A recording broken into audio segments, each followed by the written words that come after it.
Welcome to Trashmagination, a podcast about reimagining trash. I'm Carla Brown. This week's episode is about plastic clamshell packaging. This packaging is made from plastic. It's usually involving a hinge. Sometimes the clamshell can be easily opened and closed, such as with berry packages, but sometimes the packaging is thermoformed, meaning the packaging is fused by heat, often molded to the contours of a product. Today we'll talk about why it is so confusing whether you can recycle this type of packaging and what you can do with it if it's not recycled in your area, which it probably is not. Now, from the product seller's perspective, this packaging is great. It's inexpensive. It protects the product in transport. It allows them to make a small item look bigger and put their branding on it. However, from a customer's perspective, this packaging is annoying. If it's thermoformed, it's very difficult to open. And once you open it, you feel like you can't return it because you've shredded the packaging. And the worst part is that this packaging is not recyclable in most places. Even if this packaging is made with a type of plastic that is typically recycled in your municipality, the machines that sort the plastic are often designed to handle a certain shape of plastic, like a bottle. These random shapes of plastic will gum up the process and become contamination, which increases the costs of recycling in your municipality. You might have heard that companies in China are starting to refuse recycled materials from North America because of high levels of contamination. And according to the company Waste Management, 25% of items put in recycling bins are not correct and actually lead to contamination. Maybe you've heard the term wishcycling. This is when people put items in their recycling bin that they are not really sure are accepted, but they just put it in there without confirming anything. The worst type of recycling contamination are those which fall through the recycling sorting machinery and cause it to break, such as plastic bags, hoses, tarps, chains, and wires. There's also a problem with small metal items like nuts, bolts, and batteries. I've heard that batteries in recycling bins can cause fires in recycling trucks. As a general rule, most recycling facilities cannot deal with anything smaller than your fist. Wishcycling is so common because it's not really clear what is recyclable in each place. For example, in my county on the website it says, the only types of plastic that are required to be recycled are plastic bottles and jugs. Recycling any additional plastics is entirely voluntary. Ask your trash hauler for specific guidance. That is the weirdest statement ever because all recycling is voluntary. And I am probably not going to reach out to my trash hauler. I don't even know who the current vendor is, and I don't know how to find out. So as a result, I just generally don't put plastics in my recycling bin except bottles and jugs. I take my Type 5 plastics to Whole Foods, where they are a participant in the Gimme 5 program with Preserve. And any other plastic I try to avoid or creatively reuse, and some of it, unfortunately, goes in the trash. So that is a kind of a sad story about wishcycling and contamination. Let's talk about ideas for how to creatively reuse plastic clamshell packaging. And in general, I'm going to talk about the berry basket type of packaging. This is the stuff that's not thermoformed. These are the little baskets that you can open and close to get your strawberries, your raspberries. And all of these ideas are gathered on a Pinterest board for you to look at later, and you can get there through the show notes. Now, the best way to creatively reuse this packaging is to find a farmer who will reuse it and sell more fruit in it. Some farmers put this type of packaging around individual pieces of fruit or vegetables while they are still growing on the tree or on the ground.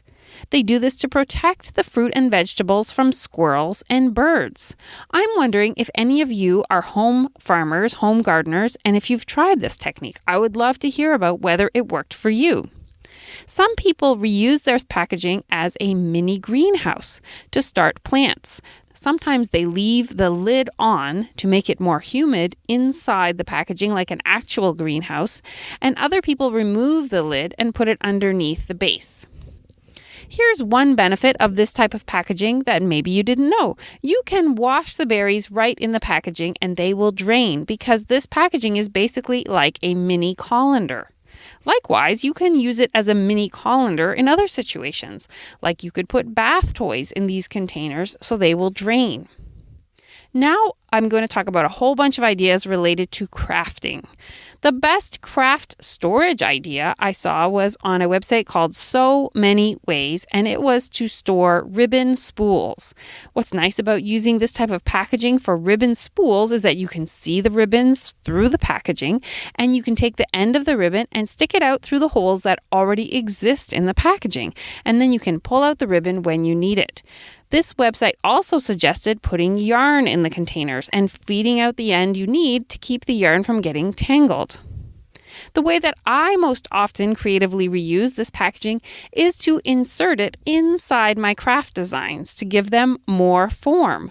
So the best example of this use is my Trash Anatomy shark.